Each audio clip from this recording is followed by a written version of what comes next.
What's up, sports fans? This is the Lucas Ross Sports Channel, and it's time to officially give you my 2023 SEC Conference 2023 projected standings heading into the 2023 college football season.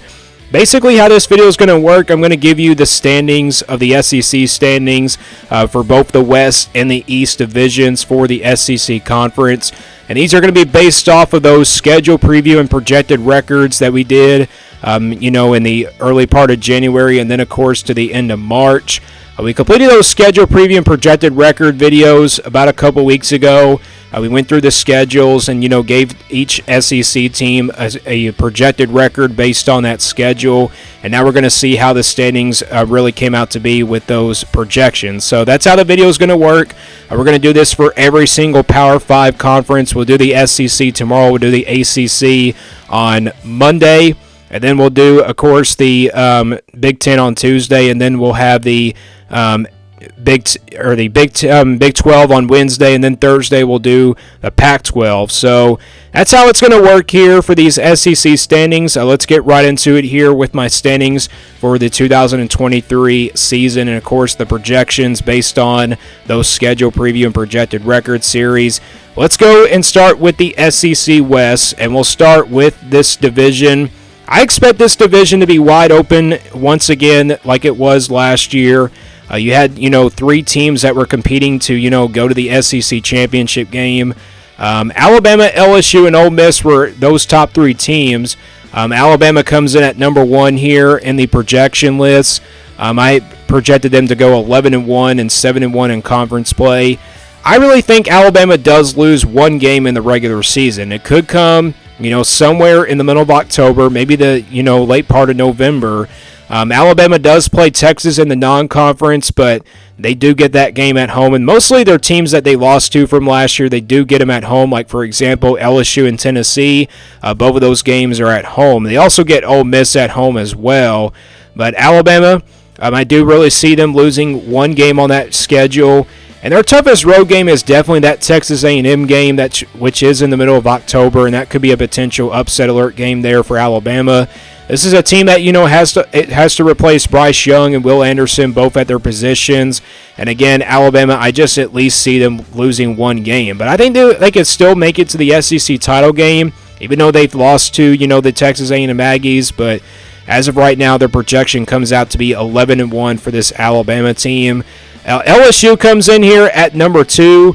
Projected to go 10-2 and 6-2 in the conference. That would tell you that they would probably lose 2 conference games on the schedule.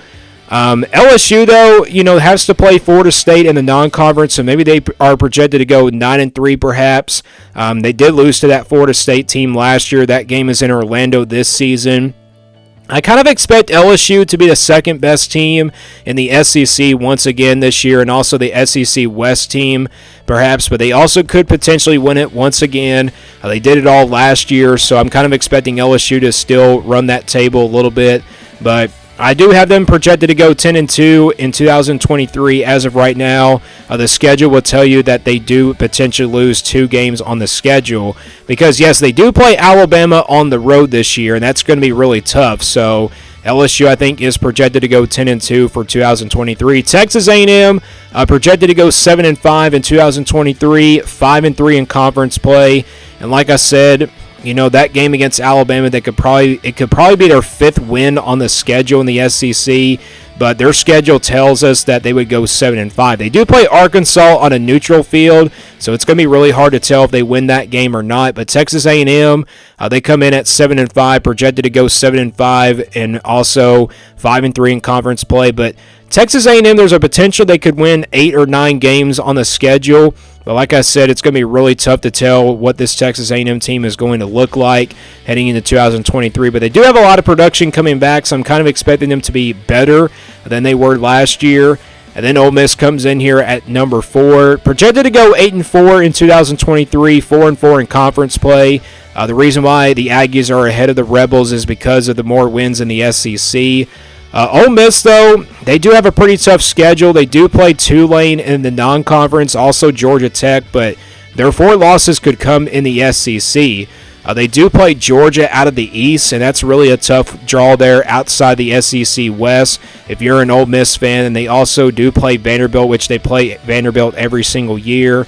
But that's a pretty tough schedule for Ole Miss. Also playing Alabama on the road. That will be a tough one there. But the projection would tell you that Ole Miss would probably win about 8 games and also win 4 games in the SEC. And that's how they come out to be at 8-4 as the projection for them in 2023. Arkansas comes in at number 5. They're projected to go 7-5 in 2023. This is a team that's coming off a 6-6 record from last year. They are projected also to go 4-4 in SEC play. And Arkansas is going to be a pretty quiet team this year. I expect them, to be that kind of dark horse contender in the SEC West, but it's just really hard to tell what this team is going to look like. But Arkansas, I think, should be a pretty decent team this year, but the projection would tell us that they would lose like 4 games. And like I said, they do play Texas A&M. In Arlington. They play that game in Arlington every single year, so there's a possible chance that they probably could go 6-6 or maybe 7-5, but 4-4 comes out to be, the best projection for them. They're projected, to win 4 games on the schedule if you look at that schedule for Arkansas. Auburn comes in here at number 6. I expect them to probably make it to a bowl game somehow. It would be kind of, not a big shock if they go 5-7, but they're projected to win 3 games. So, you got Auburn here projected to win 3 games in the SEC, and if they can get those 3 wins, they're going to go to a bowl game, but if they don't get those 3 wins, they're going to go 5-7. So, but the projection tells us that Auburn is going to go 6-6, and then of course you got 3-5 in the conference, so they're projected to win 3 games in the SEC this year. And then Mississippi State comes in as the 7th best team here in the SEC West. Not the best team, but also probably the worst team as of right now. But I think this Mississippi State team is a lot better than their schedule is right now. They're projected to go 6-6 and also 2-6 in the conference. That means they'll probably win a couple games on their schedule. Most of them are probably, a couple of those games could probably come at home. But Mississippi State, this is not the worst team in the SEC, but I really don't expect anybody, to miss out on a bowl game in the SEC West. I don't think anybody misses out on winning an SEC game. Maybe there's one team that just wins 1 game on the conference, but I really don't expect anybody to lose a SEC game or also lose all their SEC games in the SEC West. Like I said, I think this division will be wide open heading into this year in 2023. That's the projections for the SEC West standings. Moving on to the SEC East, Georgia comes in at number 1. Obviously projected to go 12-0, 8-0 in conference play. I really don't see Georgia losing any games in the regular season.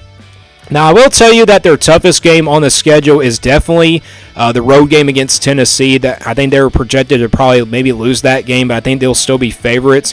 And we know Georgia's going to be favored in every single one of their games. I mean, they do have not really a tough non-conference schedule. They do have to play Tennessee on the road, but they do have to play Florida as well in Jacksonville, but not really any tough games on the schedule for Georgia. And I really don't expect this team to really get too concerned about for 2023. Yes, they lose Stetson Bennett at quarterback, but I think this is still a talented Georgia team and obviously still the favorites to win the national championship. Tennessee projected to go 9-3 and 5-3 in conference play. Like I said, their 3 losses could come in the SEC. They do play Virginia and Nashville out of the non-conference, but they do have to play Florida on the road. They also have to play Kentucky on the road, so maybe they slip up a little bit in those games, but they also have to play Alabama on the road, so there's a good chance that they could probably lose 3 games. And like I said, they do play Kentucky on the road. Maybe they slip up in that game, but Tennessee, I think, will still be a little bit favorites. There is some games where they'll be favored by at least a touchdown, and you got some games that Tennessee will be favored by at least a couple touchdowns. But I'm not too concerned about this Tennessee team. I expect them to be that second best team in the SEC, but really I don't see the SEC East being that wide open. I think the only team that can challenge Georgia is definitely Tennessee. On that schedule, they do play them at home, so I'm kind of expecting Tennessee to challenge Georgia and possibly give them a scare in that game at home coming in November. South Carolina comes in at number 3. They're projected to go 8-4 and 4-4 in conference play. South Carolina does have a pretty tough schedule. If you go back and watch my toughest schedules video from this past Thursday, This team has a pretty tough schedule. This team right now has a tough schedule. They do play North Carolina and Clemson in the ACC, and they also play, a really tough road schedule with, Texas A&M out of the West, and they also play Georgia on the road, Tennessee on the road as well, and that tells you how tough the schedule is. But they're projected to go 8-4. I think Shane Beamer will have this team motivated, and they do play Mississippi State out of the West as well.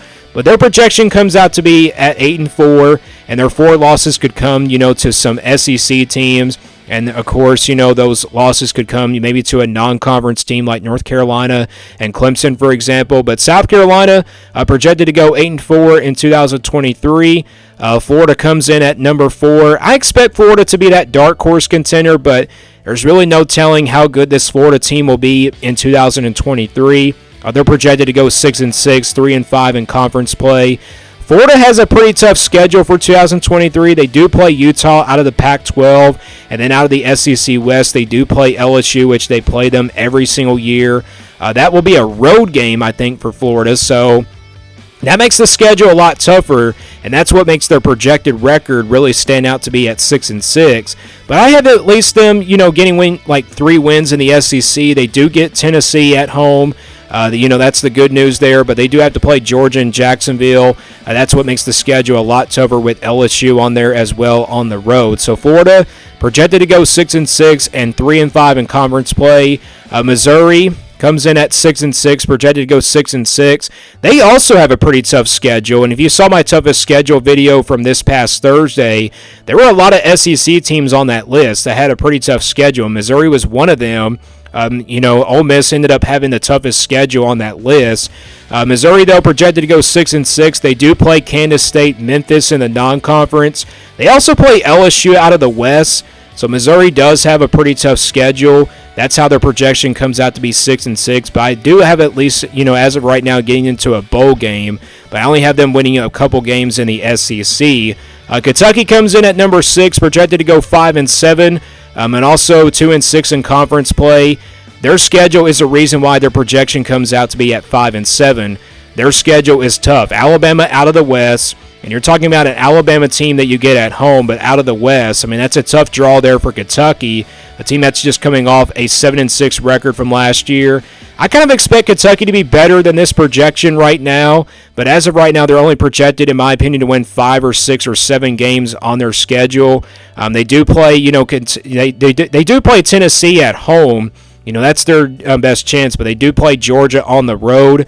So Kentucky does have a pretty tough schedule for 2023, and that schedule is the reason why they came out to be at 5-7 at the number 6 spot. And then Vanderbilt comes in here at number 7, no surprise, but they're projected to go 4-8. It's really tough, it's really tough every single year to project Vanderbilt's record and also, look at the schedule for them. They do play Wake Forest in the non-conference. They also play, they also play, of course, every SEC East team on the schedule. But I do have at least maybe getting them 1 win in the SEC, and that 1 win probably could come to Kentucky at home. That's a game they could probably win, and they beat Kentucky last year, so Vanderbilt, though, I think they're projected to go 1-7 as of right now.